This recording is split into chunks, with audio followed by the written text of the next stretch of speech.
May bagong business na naman ako dito na papasukin. Kasama ko pala dito si Ome at saka yung pinsan ko. Kaya kumuha na kami dito ng business permit tapos nagkakaproblema pa kami dito. Mamaya ko na lang ikukwento sa inyo kung ano ba ang problema na sinasabi ko. What's up, tropa? Ako nga pala si Jepoy. Tamad, pero may pangarap sa buhay. May bagong business na naman kami dito na papasukin. Kasama ko pala dito yung pinsan ko, tapos si Ome. Kaya ngayong araw, bibili muna kami dito sa mga gagamitin namin kasi kailangan muna namin itry yung business sa papasukin namin. Kaya bumili muna kami dito ng karne ng baboy, pang trial lang talaga namin. Bali, 1 kilo lang pala dito yung binili namin. Ang bibilin sana talaga namin yung maskara ng baboy, kaso nga lang wala na sila dito. Kaya yung nabili namin dito, yung belly part na talaga ng karne ng baboy. Alam ko, may idea na kayo kung ano ba yung business sa papasukin namin dito.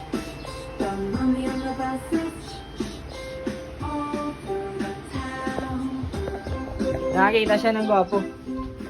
Kaya pagdating namin dito, hinugasan muna ni Ome yung nabili namin ditong karning baboy. Medyo natagalan din ako dito magpa-apoy sa uling kasi medyo basa talaga. Kaya ginamitan na dito ni Ome na tinatawag niya di-bluetooth daw. Sikat. Ayaw.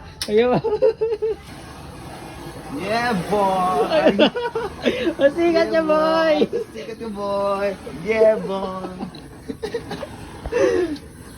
Kaya ginamitan na namin dito sa tinatawag ni Ume na di-bluetooth para mapabilis yung trabaho namin dito. Bali, papakuluan muna namin dito yung nabili naming karning baboy tapos may binigay kanina sa amin ng atay ng baboy. Kaya pinirito muna dito ni Ume tapos may sinasabi na naman siya dito. Atay, bago tumagay. Kumain lang Atay, bago tumagay. para malito yung alak. Kung kaninong atay ang sisirain.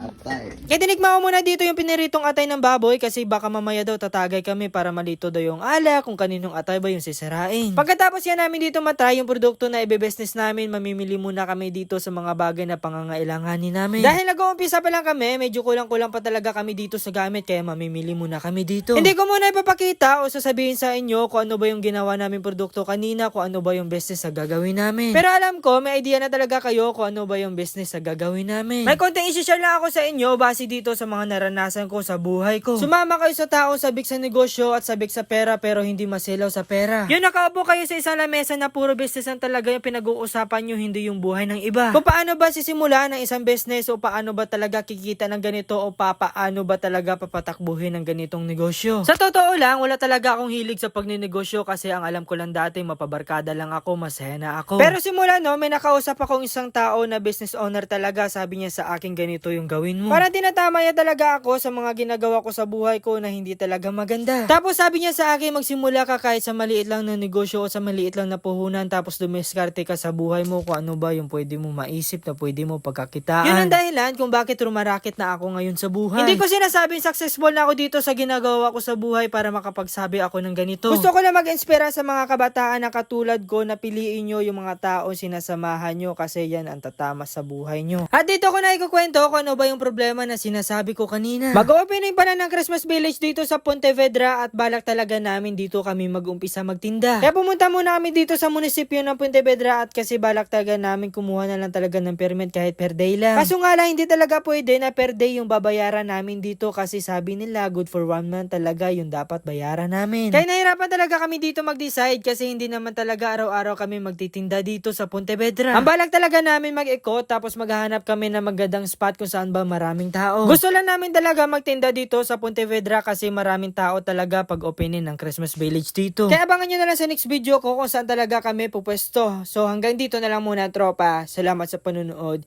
Kita-kits na lang tayo sa susunod nating video. Paalam. Wait lang. Kung gusto mo din kumita ng ganito karaming pera, nasa comment section ko lang yung link. Let's go.